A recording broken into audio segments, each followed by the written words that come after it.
Welcome to the Old Time Radio Westerns. I'm your host, Andrew Rines, and I'm excited to bring you another episode absolutely free. This episode is one of many released every month, totaling over 80 episodes so far.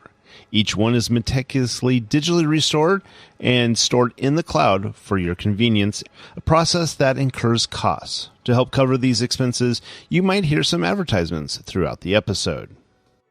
While we do retain the original commercials for historical authenticity, you may also encounter modern ads, which help keep the lights on. If you prefer an ad-free experience, we offer a couple options. You can listen to the episodes on YouTube, where they don't include the audio ads, although YouTube may provide their own ads on their platform. Alternatively, you can also support us by becoming a patron on our Patreon page. For more information, go to otrwesterns.com/donate. Again, otrwesterns.com/donate. I do want to emphasize that we are committed to providing this content to you for free, but also we have to be transparent about the financial realities to bringing this to you. To those of you who are already supporting us, we extend our heartfelt thanks. Your contributions make it possible for us to continue doing what we love. And as a final note, I did want to mention one last thing. If you are paying for a service, let's say like Audible, and you're listening to this show on that site, they do not provide any financial or monetary means to this podcast. We provide it to them as a way for you to be able to listen, but they don't help us in any way.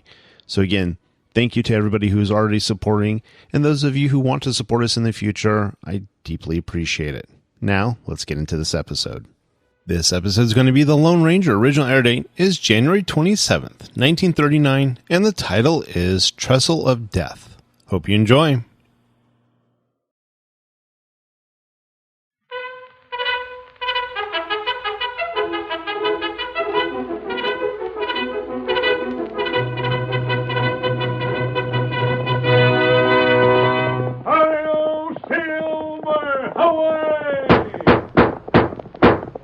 A fiery horse with the speed of light, a cloud of dust, and a hearty hi-yo silver, the Lone Ranger.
A great many years passed between the days of the covered wagon and the time when the first railroad pushed its steel rails into the western United States. The country was still uncivilized, however, and the railroad engineers were faced with many difficulties. The extremes of weather, the rough country, and hostile Indians all made the building of the railroad an almost superhuman task. It might never have been completed without the help of the masked rider of the plains. His knowledge of the country, his courage and daring, solved problem after problem for the engineers. It was he, more than any other man, who made the winning of the West possible. Return with us now to those thrilling days of yesteryear. From out of the past come the thundering hoofbeats of the great horse Silver. The Lone Ranger rides again. Come on, Silver! We're heading for the railroad. There's going to be trouble. Hail, Silver! Away!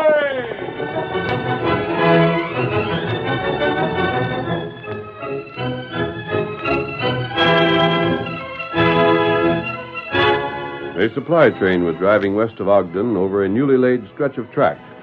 Bruce Abbott, the superintendent in charge of construction, had taken the place of the fireman in the engine and... Got enough steam, Hank? Sure have, Bruce. Seems funny seeing you inside a cab. I thought you was stuck in an office for good. I was an engineer long before I was a superintendent, Hank. And from what I hear, doggone good one. Not so bad. How was Mort before we left? You stopped at his place, didn't you? He's coming around. Somebody sure hit him a good whack. I'd like to catch a fellow who did it. You think I wouldn't? Him and me have been pards ever since he first went firing for me. And some sneaking polecat of a freighter lays for him and hits him from behind. You know, Mort come close to being killed. So you blame the trouble we've been having on the freighters, too, huh? Who else would it be? I agree with you. I wish we could get some proof against them. Get proof against Mike Cavanaugh, that's all. He's their leader. One of these days we will. Supplies stole, men hit from behind, drugs poisoned, machinery stove in. There ain't a doggone thing them freighters could think to do that they ain't done. You'd expect they'd realize there's no use fighting. The railroad has come to this country, and it's here to stay. Wagon freighters are through. If they'd admit the fact and plan accordingly, they might save something from their investments. If they continue fighting, they'll lose everything. How's the dude take the trouble we're having? Paul Booth? Uh-huh. He's all right, Hank. It isn't his fault his father's general manager of the line. Nope. And it ain't his fault he's your assistant, either. What he savvies about railroading you can learn from a jackrabbit. He sure must be a help to you. He'll learn. Everybody's got to learn sometime. They don't have to start learning at the top, though. I'm afraid you don't like it. The dude. Would he turn to and fire for me like you're doing? He'd be too doggone scared of getting his hands dirtied up. I'm here because I had to inspect this rail. Uh-huh. And you could have been doing it riding fancy like a passenger. But instead, you take Mort's place so you wouldn't have to ask one of the boys to do a little extra. Steam's getting low, isn't it? Might fire up a little.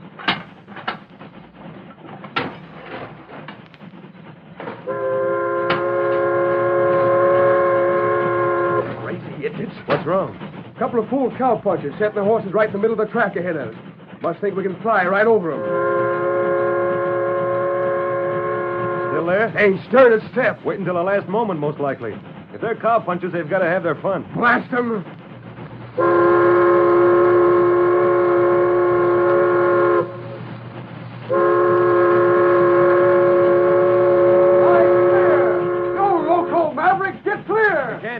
What in blazes is the matter with them? Ain't they got no sense at all? You think they see you? Of course they do. And if they didn't, they could hear us. It wouldn't be a holdup. Oh, nobody'd hold up a supply train.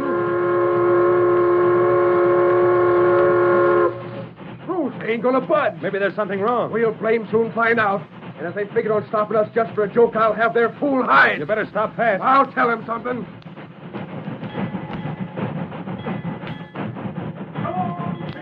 Hank, look there. Masked. And a redskin beside him. What?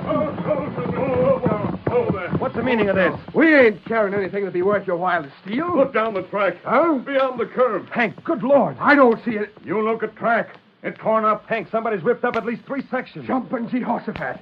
And we was heading right for it. If the masked feller hadn't stopped us, we'd have turned over. Just as sure as it was them freighters done it. Impossible, we'd have been killed. Stranger, I suppose you're an outlaw. You wouldn't be wearing that mask. But you've done us a good turn we won't forget. What makes you think the freighters are responsible for this? Because it's them that's been making all the trouble. You caught them at it? Not yet, stranger. But the time will come when Cavanaugh will make one slip, and that'll be his finish. I've heard of Cavanaugh. I'll bet you ain't heard nothing good. As a matter of fact, I've heard a number of good things about him. You talk like you was a friend of his. I've never seen him. Well, I don't know where you got your information, but I can tell you you're mistaken. Mike Cavanaugh owns the largest fleet of wagon freighters serving this district. There isn't another freighter around who doesn't follow Cavanaugh's lead. And that places the responsibility for the troubles we've had right up to him. You might be right. I know I am. However, I think I'd prefer to find out for myself. We'd better be getting on, Tonto. Yes, and we'll have to get back to Ogden and send men to repair this damage at once. Let's get started, Hank. Back her up. Uh-huh. Stranger, hope we'll meet again. Perhaps we may. We make camp now? There's something else I want to do first. Mike Cavanaugh's headquarters are in Rock Rapids, the town the railroad's approaching. We right there? Yes. We've heard so many conflicting stories about the rivalry between the freighters and the railroad, Tonto. I think it's time somebody found out the truth. And we'll start out by having a look at Cavanaugh. Come on, Get him Silver. up, Scout.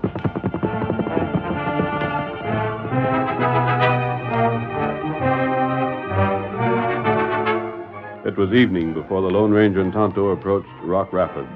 Before they could make out the town itself, they saw a red glow in the distance. And as they rode closer, discovered that 2 large wagons, fully loaded with freight, were on fire. A large crowd had gathered to witness the blaze, and None of those look like 2 of Kavanaugh's freighters. That's right. Pull in between these buildings here. We'll be under cover and still be able to see what's going on. This is close enough, Tonto. Oh, Tonto. Oh, Silver. Those are Kavanaugh's wagons, all right. You can make out his name painted on the side the fire hasn't reached yet. A big fellow in the center looking on. I wonder if that isn't Kavanaugh himself. That's what fellas say him look like. Yes, he answers the description. Look, Tonto. That's Kavanaugh. He's going after that little breed. Tonto, ride a little closer. Perhaps we can learn what the trouble is. You little sneak. Come here. You ain't going no place. Give it to him, Mike. Turn the breed over your knee and spank it. Take the truth out of the trunk. Senor Kavanaugh, I've done nothing. I do no harm. Diablo. Leave me go, senor. Talk up, confound you. Did you set fire to these wagons? Did the railroad hire you to do his dirty work first? No, it is not so. You'd do anything you was paid to do, just so it didn't take no nerve. If I was sure you did this, I'd string you up myself. Why you think I do these things, senor? I am not the outlaw. You're a sneaking polecat. No, I swear. You swear. You swear. You wouldn't say what time it was without lying about it. Speak up, blast you. How much did Abbott give you for this job? Nothing, Senor Kavanaugh, nothing. I am on your side. I do On nothing. my side? You wanted to get even with me ever since I fired you. Please, Get away from me. I dirty my hands by touching you. Go on, scat. Big dog, you wait. Now I will show you a pig. Look at the breed run for it. He must think you're a whole menagerie, Mike. The names he calls you. You better watch out or he'll be knifing you in the back. Yeah, knifing me in the back like the railroad's trying to do. Burning me wagon, stealing my freight, hiring my men away from me. I'm just about through. This keeps up and I'm going to fight back just as crooked and dirty as they are. Bruce Abbott started this, but by thunder I'll finish it and know the reason why. Him plenty mad. Tonto, there's something definitely wrong here. Bruce Abbott blames Mike Kavanaugh, and Mike blames Bruce. And from what I've seen of both men, with what we've been told, I doubt that either one would try to drive the other out with crooked methods. And that's what Tonto think. Tonto, those 2 men are going to meet. That's good. Do you remember that small grove of trees halfway between here and Ogden on the south side of the rails? Tonto member. That's where we'll make camp. This is what I want you to do. Get Mike to go with you. If he won't go willingly, force him to. And what you do? I'm going after Bruce Abbott. I'll bring him there, and we'll see what happens when the 2 of them meet face to face. Be careful, but get Mike as soon as you can. Tonto do that. And I'll see you later. Come on, Silver.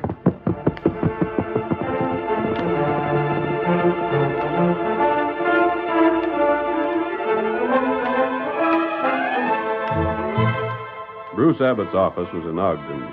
Later that same evening, he was seated at his desk, and across from him was young Paul Booth, his assistant and the son of the railroad's general manager. Bruce finished reading a letter from the home office and tossed it impatiently aside with, They want miracles. They're just asking you to do the job you were hired to do. Yes? You think I'm to blame for the delays we've had, Paul? Well, you're in charge, aren't you, Bruce? What is there I failed to do that I should have done? I'm not your boss. Right. Paul, let's put our cards on the table. I've defended you in front of the men for the good of the organization. But I don't have to pretend between the 2 of us. I've been doing your work as well as my own. You wouldn't have been made my assistant if it weren't for your father's authority. Oh, so you're criticizing my father, eh? He's a good man, but a poor judge of his son's worth. Why, Hold on, I'll finish what I have to say. You've made it clear enough since you've been here that you think you're better fitted for the job I hold than I am. At least I'd catch the crooks that cause all the trouble. Possibly. But you've caused trouble in another direction. I haven't the least doubt that you're the cause of the things that were written in this letter. Yeah? What did it say? It stated emphatically that the next accident causing a delay in construction would mean my discharge. Well, fair enough. I've known your father for a long time. He's had complete confidence in me until you came here and started writing him letters. Maybe it's about time I came along. Maybe he needed someone on the ground who'd tell him the truth. You're just sore because You're a he's fine- spoiled kid who's had everything his own way. Well, as long as you're working under me, that's finished. From now on, you'll do your share. I'll send you packing just as fast as I would one of those men out there laying rails. Bruce, I've got an idea I'll be here long after you're gone. Very well. But until then, by heavens, you'll obey my orders. What? The masked man I met today. Bruce, you're coming with me. I'm what? Well, so you're friends with outlaws, eh? There's a man I want you to meet, Bruce. Get your hat and coat. We're riding, and we're not wasting time.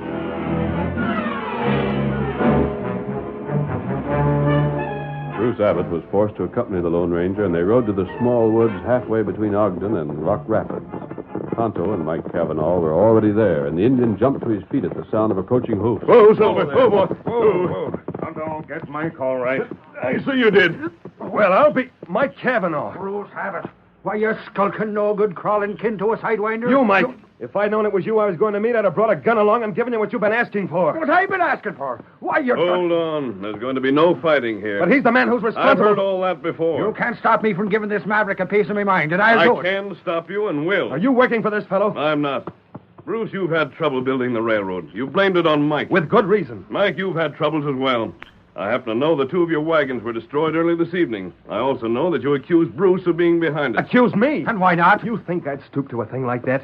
You think the only way I can get this railroad built is by using your crooked methods? To blazes with your railroad and your choo-choo trains. All I want is to be left alone. That's what I want. I didn't start this. I didn't have any... But I didn't. I said wait. Well, I'm not going You're to stand both here. right, and you're both wrong. Unless I'm mistaken in the way I've sized up the two of you. What do you mean by that? I'm convinced you're both wrong when you accuse each other of crooked attempts to cause trouble. I'm convinced you're right when you each say you ask only to be let alone. If he ain't started this trouble, who did? Well, that's what we're going to try to find out. I'd like to know something. Yes? This is the second time I've met you. Both times you've been masked. From what I've seen of you, I don't know what to decide. Well? Either you're not an outlaw, or what I thought I knew about outlaws was all wrong. Now, which is it? Tonto and I are not outlaws. You know, I'm inclined to believe you. Yeah, you are a funny-sounding fella for a crook, stranger. Well, let's get down to business. Neither one of you is behind the trouble there's been, and someone who hasn't been suspected must be. I don't know who. Nor do I. I'm going to ask both of you some questions, however, and if you answer honestly, we may find out.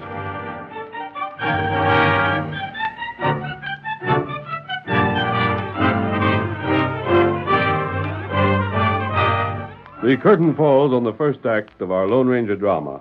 Before the next exciting scenes, please permit us to pause for just a few moments.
Now to continue our story.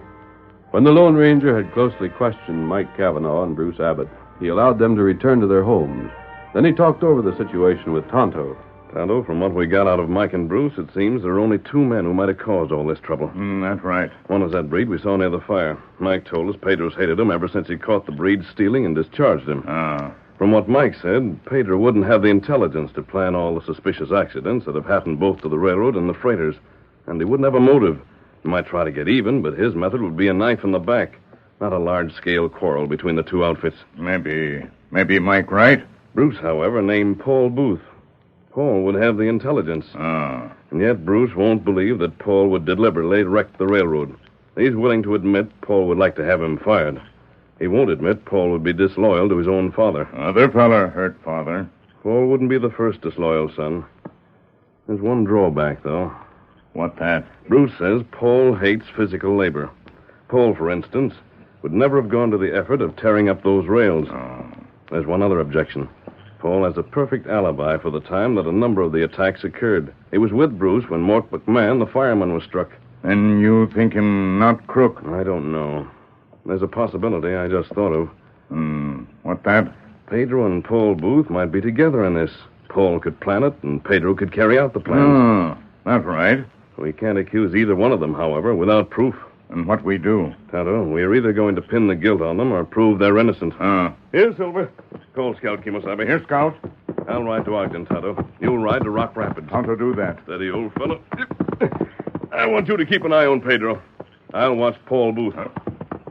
That heap good idea. We want to get to the bottom of this as soon as possible. Another serious accident and Bruce loses his job. We've got to prevent that. Tonto, try. Good. As soon as I learn anything, I'll return here. You do the same. Hi-yo, Silver! Get him up, Scout! Away!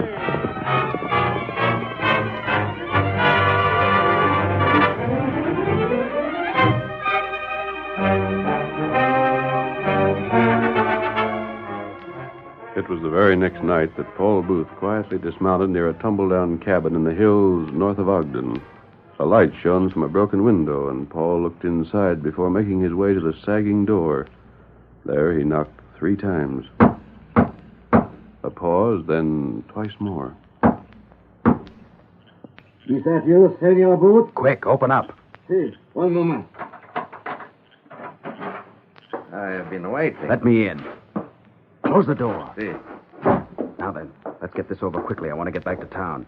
Senor Booth has another little job for Pedro, huh? Keep your voice down, you fool. This place is about as private as a town hall. Look at that window and that lamp.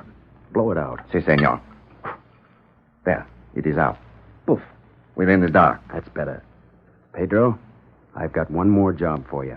It's big, but I think it'll be the last. And the job? I suppose you know there's passenger service on the railroad from the east to Ogden now. So I have heard. You know that trestle over Big Pine Canyon? The trestle they completed just a month ago? I know it well. Pedro, you're going to fix that trestle so that when the passenger train crosses, it breaks through. No. I say yes. There will be lives lost. Not your life. But if I should be caught, senor. If you're caught, it'll be your own fault. Who's to see you around there? There was never a white man in that country till the construction crew came through. But the trestle, that will not be easy to do. I didn't expect it would be. It will take several days. I planned on that. And the money, senor. For such work, I will have to have much money. How much? I've got money. $1,000. Nonsense. Senor, I will not do it for less. It isn't worth half that. But when the train falls, I will be wanted for murder. No, senor. It is $1,000 or nothing. You money-grabbing breed. All right. If you have to have 1,000, you'll get 1,000. And you pay me when? In 2 days. It is as good as done. Bueno, senor. This will be Abbott's finish, Pedro. That will be worth money to you, senor. Plenty. Dad said the minute I proved myself on this job, he'd turn over the money that was left to me by my grandfather. See. With Abbott fired, I'll get his job. The trouble will stop. And I'll get the credit. You are most clever. Smart enough to get what I go after. That's all then, Pedro. I've got to be getting back. You start on that trestle at once. You'll get your money, don't fear. I do not doubt your words, senor. And while I think of it, there's something else you'd better not doubt. What is that? That as sure as you talk, I'll slit your throat. No, I do not talk. I am quiet like the grave. Yeah, if you're not, you'll be quiet in your grave. Goodbye now. I'll leave first. Give me several minutes start. Adios.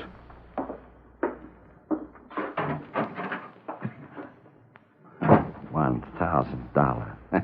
That is good. That is most good. The rich gringo will pay Pedro well. Not only once, but many times.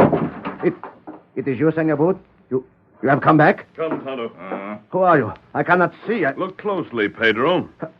Amigo, you wear the mask. Pedro, I followed Paul Booth, and Tonto followed you. Our trails met here. I do not sabe. I do not see. Tonto, Pedro says he doesn't understand. I think it's up to us to see that he does. And if he has any objections, I think you know how to handle him. Tonto savvy. No. Stay back, amigo. Do not touch me. I harm you not. No, please, I beg you. Quiet. Pedro, we know exactly how to deal with your kind. No, senor. And we're prepared to prove it.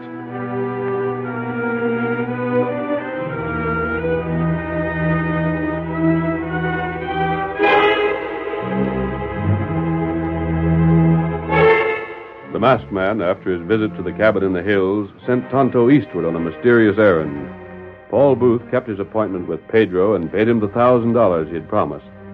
We see him now, several days later, as he paces up and down the length of Bruce Abbott's office. In heaven's name, Paul, what are you grinning about? Nothing, Bruce. Nothing. I suppose not. You object to my feeling well, do you? Ah. You might as well. You object to everything else I do. Quit that pacing the floor. You'd better do something for your nerves. See, you might try. You might try letting me get my work done. Which reminds me, these are reports you're supposed to be making out. Oh, never mind apologizing. Apologizing? Why, you know By the way, while I think of it, get any report on that westbound train yet? The passenger? Yeah. It's on time. Oh. Why? Expecting someone? No. Just wondered. Look, Paul, how about helping out? There's more paperwork than I can handle. Dig in and make yourself useful. Oh, I don't Mr. feel Booth. it. Yes? This just come in over the wires for you.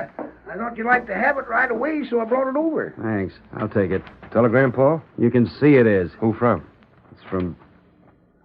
Good Lord. Huh? Something wrong, Mr. Booth? My horse. Flares. Where's some flares? Now, what in tarnation got into him? Must have had something to do with that message. I don't know as how it could, Mr. Abbott. 'Twa'n't nothing but word from his paw. Yes? Good news it was, too. His paw said he was coming to Ogden today by that train from the east. I see. Flighty young fella, ain't he? Yep, mighty flighty.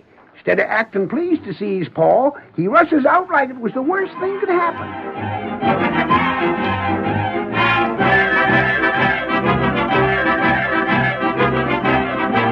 Paul rushed from the office, found several flares, then saddled his horse with trembling fingers. A minute later, he was racing eastward from town, following the railroad's right-of-way. Mile after mile sped by, while Paul's whip beat a savage tattoo on his horse's flank. He sighted the trestle over Big Pine Canyon at last, but at the same moment heard the thin whistle of the approaching passenger train bearing his father. We've got to make it. We've got to. Faster! Faster! Faster! Paul reached the trestle where his mount would have refused to go further if he had not driven it on with whip and spur. The whistle sounded more clearly. Black smoke pouring from the engine could be seen against the moonlit sky. Beyond the trestle, Paul flung himself from the saddle. He seized a flare, lit it, and ran toward the onrushing train. Stop! Can't you hear me? Stop! Stop the train! You'll be killed! Killed, all of you! Stop, I tell you! The flare! Can't you see the flare? Stop before you're killed!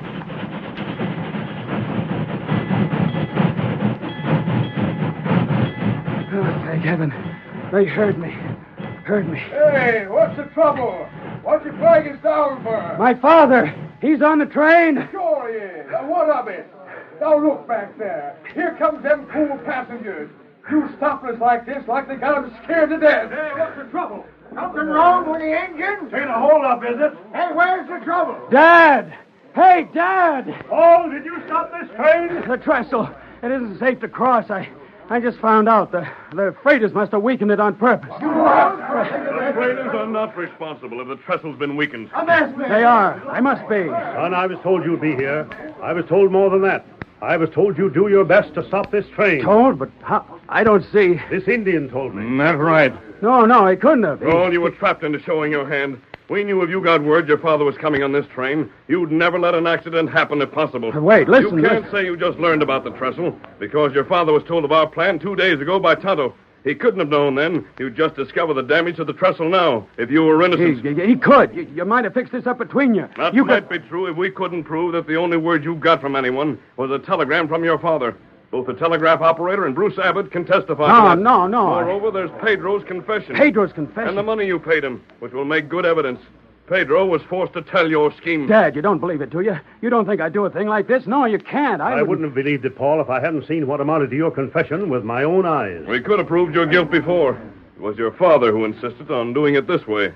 He wanted to see for himself. Come on there. No, here's this sniveling little breed that was in. Who are you? Me? Shucks, I'm Mike Cavanaugh.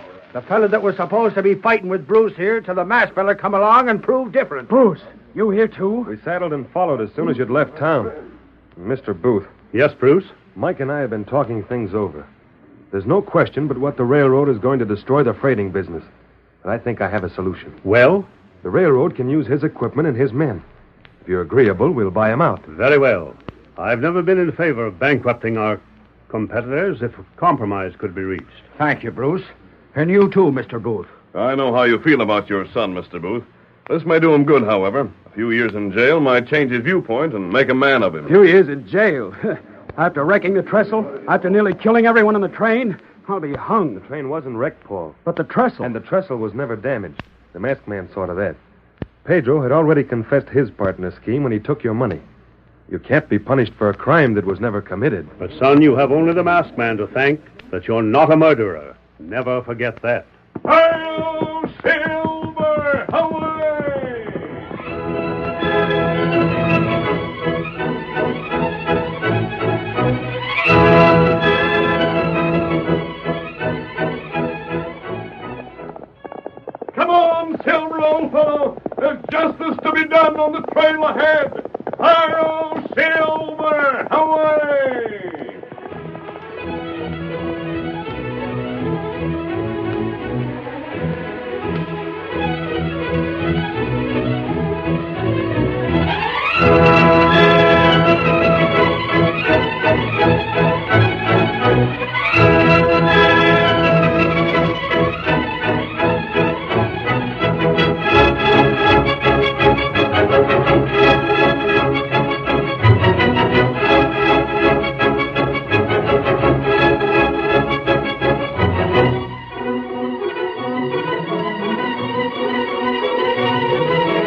story you have just heard is a copyrighted feature of the Lone Ranger Incorporated.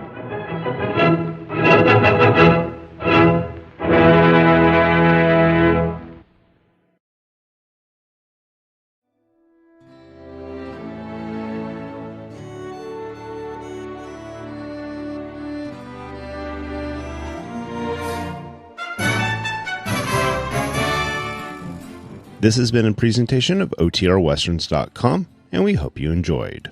Please take some time to like and rate our shows in your favorite podcast application. Follow us on Facebook by going to OTRWesterns.com/Facebook. Subscribe to our YouTube channel by going to OTRWesterns.com/YouTube. And send us an email, podcast@OTRWesterns.com. You can call and leave us a voicemail, 707-986-8739. This episode is copyright under the Attribution Non-Commercial Share-alike copyright. For more information, go to OTRWesterns.com/copyright. Have a great day, and thanks for listening.